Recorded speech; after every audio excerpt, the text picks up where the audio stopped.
आज से इसका नाम गुणेश गुणेश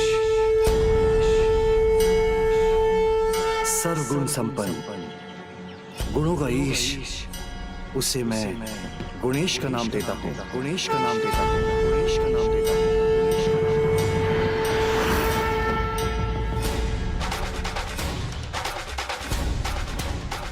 गुणेश, हमारा पुत्र गुणेश गुणेश गुणेश, जो अपने गुणों से अधर्म का नाश करेंगे। त्रिसंध्या क्षेत्र में उनका जन्म हो चुका है। तो अंत भी वही होगा। महादेव पुत्र पार्वती नंदन गुणेश की जय। महादेव पुत्र पार्वती नंदन गुणेश की जय। महादेव पुत्र पार्वती नंदन गुणेश की जय। महादेव पुत्र पार्वती नंदन गुणेश की जय। सिंधु अपने काल का भी काल है देवर्षि, काल का भी काल। त्रिलोकनाथ, नारद आपसे जाने की आज्ञा चाहता है, किंतु जाते जाते कुछ कहना भी चाहता है। त्रिलोकनाथ हैं आप, अधिक विचार करने की आपको क्या आवश्यकता? त्रिलोकनाथ को क्या करना है, कब करना है, कैसे करना है, कितना करना है, ये तो सब पता है। त्रिलोकनाथ हैं आप, त्रिलोकनाथ को क्या करना है, कब करना है, कैसे करना है, कितना करना है, ये तो सब पता है। चाहता तो मैं वो हूँ जो आपने कहा, बड़ा हो वो पौधा, उससे पहले ही उसे कुचल दूंगा, मिटा दूंगा उसे। अधर्म को धर्म के आगे झुकना ही पड़ता है। झुकेगा, झुकेगा, मिटेगा वो अधर्म में भी, क्योंकि उसे झुकाने और मिटाने वाले आ गए हैं। सर्व सद गुण संपन्न गुणेश।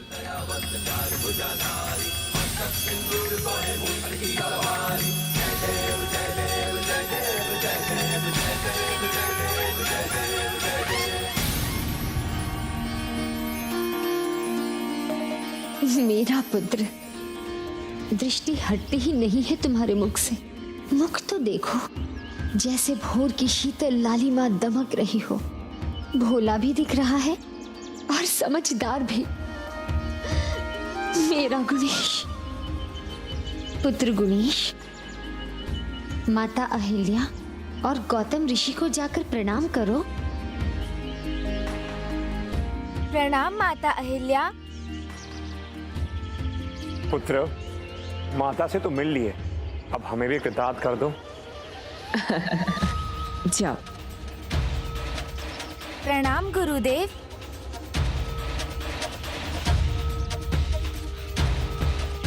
गुणेश को देखते ही कुछ ही पलों में देवी अहिल्या कितनी ममता और कितने विश्वास से भर गई है। विश्वास वो नहीं जो कुछ ही पलों में हो जाए, विश्वास तो वो है जो एक पल के लिए भी ना डगमगाए। ये आप क्या कह रहे हैं स्वामी? क्या देवी अहिल्या का विश्वास डगमगाने वाला है? ये नहीं बताना चाहते तो इसका उत्तर तो दीजिए। आपके परम भक्त देवर्षि नारद सिंधु के पास क्यों गए? उसे गुणेश के आविर्भाव को लेकर चेतावनी क्यों दी? देवर्षि नारद जो भी कहते हैं उसके पीछे कोई ना कोई कारण अवश्य होता है।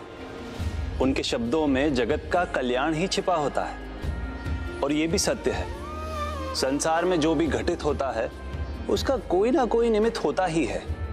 और यहाँ देवर्षि ही सिंधु और उसके सहयोगियों के अंत के आरंभ के निमित्त बने हैं। छोटा सा तिनका भी गले की फांस बन जाता है। संकट तो ये छोटा बालक भी बन सकता है सिंधु। स्वयं जाना उचित नहीं, पहले देखना होगा, आंकना होगा। ये बालक कर क्या सकता है?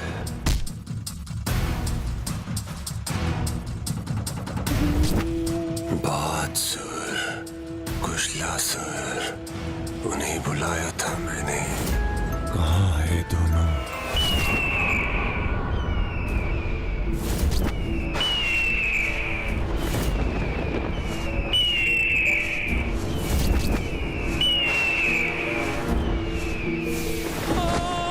बचाओ मुझे, छोड़ दो, जाने दो।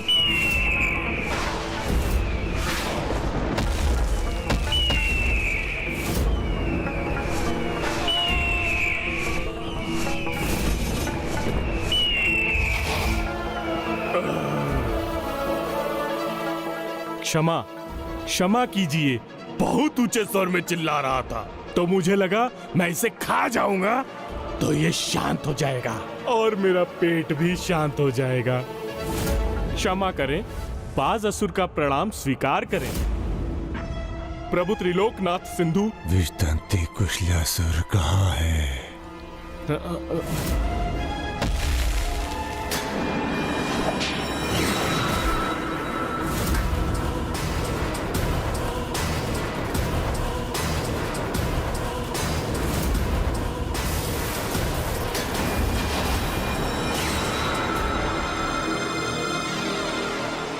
कुशलासुर प्रणाम करता है प्रभु त्रिलोकनाथ सिंधु को। आपके चरणों में पड़ा था, मुझे लगा आपका प्रसाद है प्रभु। मुझे भूख लगी थी तो आपका प्रसाद समझकर ग्रहण कर लिया। तुम दोनों की भूख तो कभी न मिटने वाली भूख है। तो कृपा कर हमें बताएं, किसको आहार बनाकर हमारी भूख मिटाने के लिए बुलाया है आपने? बताइए प्रभु, किसे डसना है मुझे? गुणेश।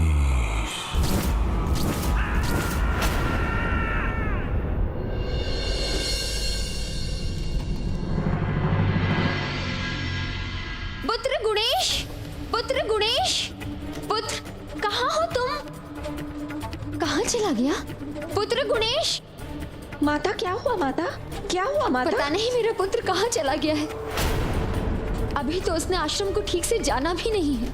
कहाँ पर क्या है उसे पता ही नहीं। फिर भी इतनी भोर में भला कहाँ चला गया है मेरा पुत्र? माता चिंता मत करिए, गुणेश बहुत गुणी है, समझदार है। यही कहीं होंगे, हम सब मिलकर ढूंढ लेंगे उसे। गुणेश! बिना माँ को बताए तुम कहाँ चले गए हो पुत्र? अभी तो आए हो और अभी से अपनी नटखट बाल लीला कर मुझे सताने भी लगे।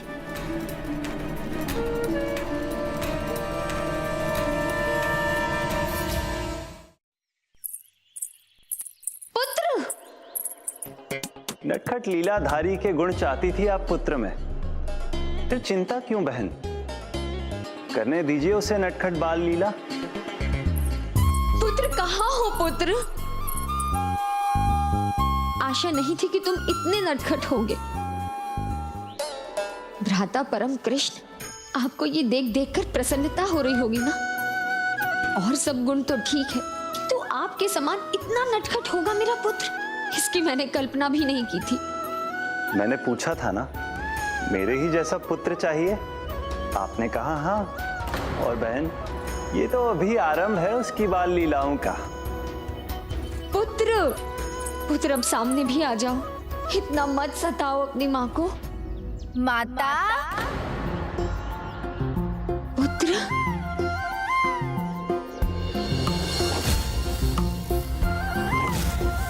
पुत्र, पुत्र मेरे सामने आओ।